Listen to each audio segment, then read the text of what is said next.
Please use the Zoom hand raise feature if you would like to ask a question, and then we'll take turns calling on people. We'll start with Elizabeth from the Score Esports. Hi. So my question for you is, what expectations of Boom Esports did you have going into facing them today? And did they meet any of them? Did they fall short of any of them? Yeah, our coach and our analyst did a really good job of kind of understanding how they played the maps, and the maps kind of went in our favor. We're very comfortable on all three maps that were in the pool, and we were the ones expecting to pick Breeze, but they ended up picking it and beating us on it. But yeah, the game plan was pretty much as laid out as it could have been for us, and yeah, they basically did a lot of stuff we expected. Thanks. We'll go to Declan from Deserto next. Hello. So you kind of talked with Yinsu after the match, but just want to get your thoughts on how kind of the rivalry between Loud is. I know you guys said that there's really no bad blood between you guys, but does it feel like actually an international rivalry is actually here in Valorant as opposed to last year when we really had that really weird like Sentinels G2 thing that didn't really feel like authentic? Yeah, I'd say so. I think we've had way more matchups than G2 and Sentinels had. I think this is our fourth now, so it's definitely cool because every matchup has been so important, so vital. I think this has probably been the least impactful one because obviously both teams have two lives.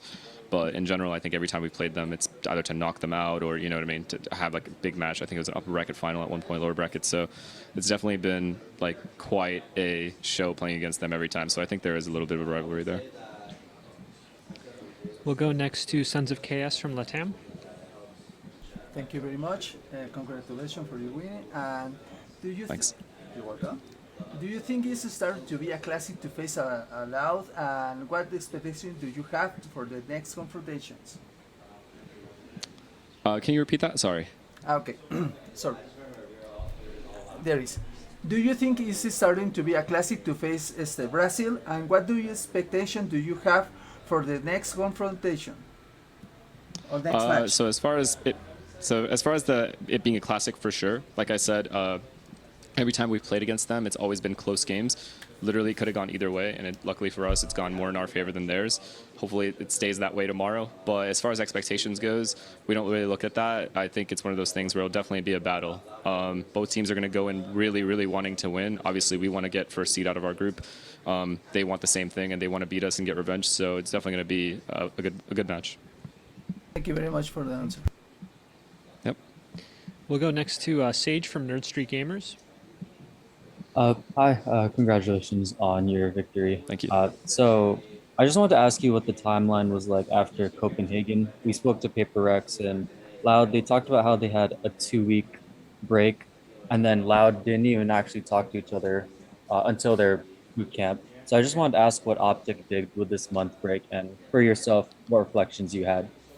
So we also had a 2-week break, and in that 2 weeks, we definitely had some people who were playing ranked. Everyone just did their own thing. There wasn't like any mandatory meetings or anything like that. We kind of just, everyone got to do their own thing. There was no scheduled content. There was no scheduled practices. It was just a real break for us to do whatever we wanted. And some people chose to use that time to play more Valorant. Some people choose their time to play, hang out with friends, family, whatever. So definitely a much needed break after the year we've had. We'll go next to Kobe Zucker from Upcomer. Hi, FNS. Congrats on the win. Thank you. When I spoke to Chet before this event, he talked about how one of the issues at the end of Copenhagen was kind of failings in communications. I know it's only been one match, but how do you feel that you guys have been communicating on stage so far? Honestly, sometimes it can get a little hectic. I think we still have to find a little bit of a middle ground because sometimes we're too quiet, sometimes we're too hyper. And for an experienced team like us, that shouldn't really be the case. I think we should be able to find a middle ground. So I think that's a big problem for us right now, is that we haven't been able to find that middle area. But the thing is, I think I would rather it be hectic than low comms, just because then I know everyone's kind of got ideas, everyone's kind of zoned in and locked in. So, overcomming, like I said, I've always said this, overcomms is way better than not comming at all. Thank you. Thank you. We'll go up next is Blake from esports.gg. AFNS, congrats on the win. Thank you. Just wanted to ask about kind of a recurring theme in 2022 with you guys, which is the slow group start. Did you guys emphasize getting off to a better start at all for this event? Yeah, even in the huddle, I was just like, look, man, we just got to show up individually, because I think we sometimes outplay teams a little bit too much. I think we try to make the perfect decision too many times. So this event, I think we're just going to try to play a little bit more, not loose. I think we're still going to stick to our game plans, but just kind of have players have a little bit more freedom to play their game and find themselves individually, and that starts in the groups. So I would attribute us having slow starts to just us being too tactically aware too early in the game, and everyone wanting to follow those strats.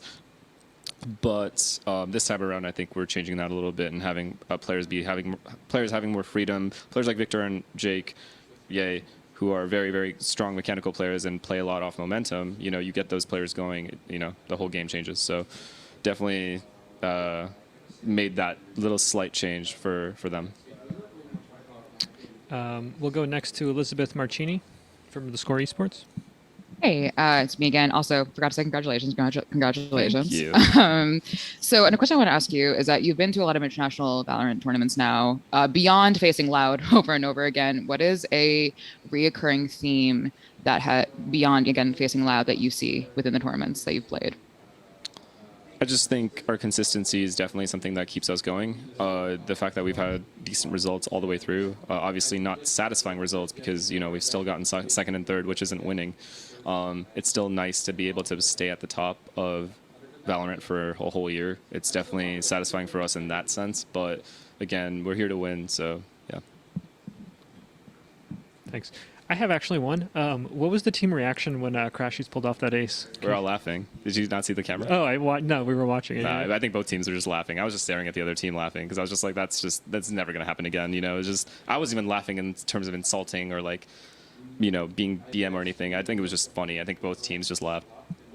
Awesome. Thank you, guys. Any more questions for Finesse before we wrap this up? That's it. That's all we got. All right. I think you are a free man. Thank you so much for taking the time. Thank you.